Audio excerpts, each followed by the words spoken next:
महाराज जी, कर्म बड़ा या धर्म, दोनों के बीच द्वंद को कैसे सुलझा? आप समझ ही नहीं पा रहे।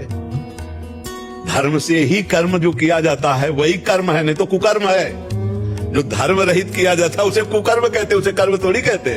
कुकर्म कुकर्म जो धर्म युक्त कर्म किया जाता है उसे धर्म युक्त कर्म को कर्म कहते, शुभ कर्म में आएगा। और जो धर्म से रहित कर्म है वो तो कुकर्म है। तो आप क्या समझते हैं कि कर्म बड़ा कि धर्म बड़ा?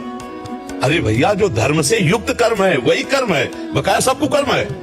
आप देखो, जैसे आप बात करो, जैसे देखो पत्नी है और पति है, दोनों का धर्मयुक्त संबंध है। जो पत्नी के साथ क्रिया है वो धर्मयुक्त है, इसलिए पाप नहीं है। और वही किसी और की पत्नी के साथ क्रिया हो गई, कर्म तो वही है, तो कुकर्म हो गया ना। धर्मयुक्त कर्म हुआ तो निष्पाप है, और वही कर्म दूसरी स्त्री के साथ हुआ तो पाप बन गया कि नहीं बन गया? कुकर्म हो गया। जो धर्मयुक्त कर्म है वही कर्म है, और सारा का सारा